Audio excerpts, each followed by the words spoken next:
The Houthis have made a humanitarian intervention in the Red Sea in an effort to bring the genocide in Gaza to an end. The Houthis have killed nobody while disrupting shipping in the Red Sea, ships which are facilitating the Israeli genocide. The Israeli regime has killed over 23,000 civilians. Over 10,000 of them are children. So who did the US and the UK attack? No, they didn't attack the Israeli regime because they're supporting the genocide. They attacked the Houthis instead, killing at least 6 people. So Western powers are prepared to kill people to protect the movement of goods. But the same Western powers killed thousands with sanctions in Iran, in Syria, in Venezuela, preventing the movement of some goods. The Houthis are showing solidarity with the Palestinian people, just like South Africa did in The Hague. But sadly, the EU solidarity is with US empire and the Zionists. Shame on the EU!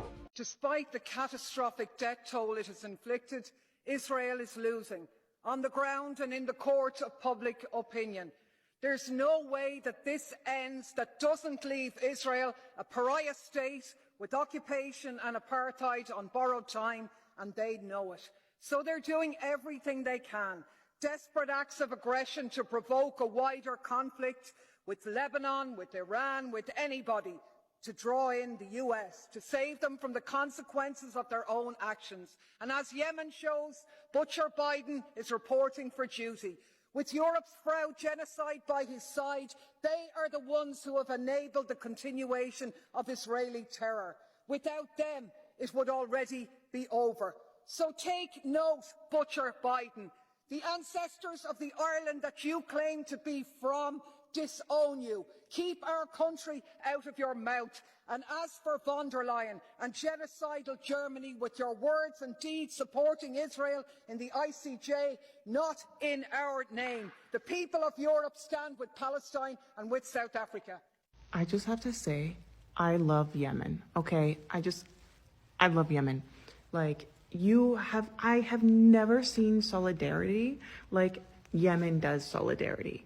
Oh my goodness, they're taking on the imperialist arm. Like, they're taking on imperialism, the global military industrial complex. Like, they're taking it on. And like, I just have to say, Yemen is showing us how to be human and how to take on this global force that we thought we could never defeat, even though that empire is slowly crumbling and falling and everything. But like, it's just amazing to see the solidarity of the Yemeni people, and just oh my goodness. I fully support the Yemeni people. You guys are amazing. You all are amazing. Wow. Thank you for showing us how we should be getting involved in direct action to stop a literal genocide. Anyways, as always, free Palestine. Francois, I mean, there are many who are saying that, frankly, the Biden administration should have acted sooner and faster, that hundreds of billions of dollars has been put at risk because the Houthis have held this area in the Red Sea at ransom. Sorry, so just let me get this straight, Yalda. So we are bombing one of the poorest countries in the world that has been under a humanitarian blockade. There has been famine. These people have been decimated, and we are bombing them because a couple of guys in dinghies in support for the Palestinians who are having a genocide committed against them. They're objecting to that, and we're bombing them. Come on now. I mean, this is just an insane world for us to even think. I'm so sorry your Amazon packages are delayed. I really am. Like, I wish mine came on time. But, you know, genocide, guys, genocide. There are 2 mothers a day dying in Gaza right now. It's 109 days into a conflict in which a humanitarian crisis has been declared to the world day in, day out. By the way, Dr. Francois, there are many who are Yemen watchers who monitor and follow the Houthis, who say this is doing wonders for their branding, actually, that it isn't just the Palestinian cause that they're focused on. So call a ceasefire now and end the positive branding. If you want to stop the Houthis doing what they're doing, then call a ceasefire right now. Do you genuinely believe that the Houthis would stop doing what they're doing? They have literally said that that's what why they're doing what they're doing. They have not previously blocked those routes for any other reason except this one. So yes, I do. And I also think the West needs to start to understand that you cannot just go around playing cowboys in the world. There are consequences to your actions. You cannot just go around bombing people's countries, ignoring international law and expect no repercussions. For every cause, there is a consequence. And just because you don't like a couple of guys trying to resist, I mean, these the fact are that this is now prescribed terrorists. Sure, according to Western governments, well, they are also terrorist according to the governments, Yemeni people, because they've which is the Saudi-backed government, which is essentially ours. I don't know if Americans realize, but the U.S. Navy fought an engagement against the Houthi yesterday and lost. It was an operation where several U.S. naval destroyers were to form a screen, do a screening operation, and 2 U.S. flag container ships manned by U.S. merchant marines carrying U.S. military equipment were going to run the gauntlet, screened by the destroyers. So it's a military operation. And by the time the battle was done, the U.S. Navy had withdrawn and the 2 ships had turned around and retreated from the air. We lost. We lost a stand-up fight against the Houthi. We failed to accomplish the mission. Not only that, but the 2 companies that own these ships said, we're done. We're not going to run the gauntlet again because the U.S. Navy can't protect us. The Houthi have done something that the United States claimed could never be done. We guarantee that the Strait of Hormuz will be open. You can't guarantee anything. The Houthi just kicked your butt in a stand-up fight that you picked. We lost.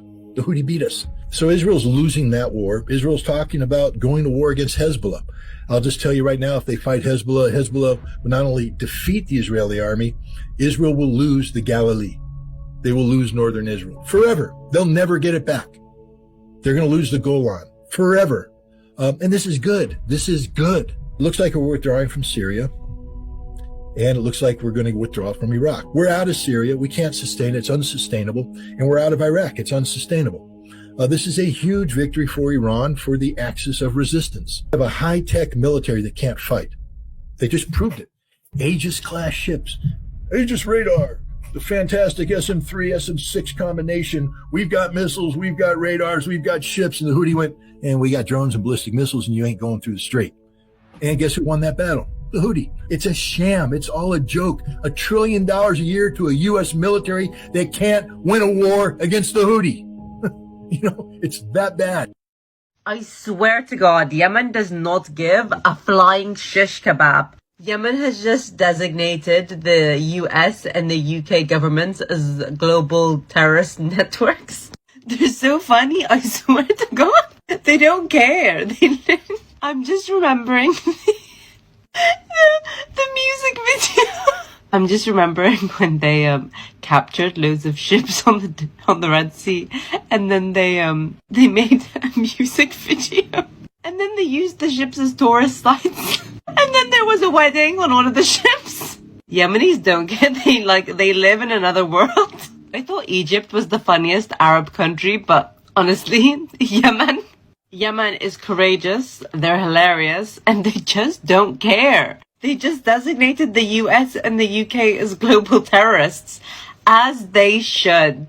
As they should. They're so unhinged. I'm living for this. Yemen, this is your moment. Honestly, my new favorite country is Yemen. I swear to God. And South Africa, of course. Wait. I got another one, okay?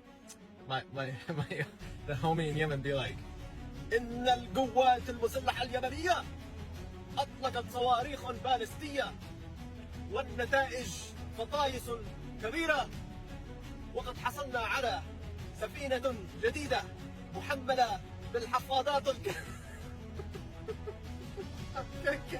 I can't, you guys.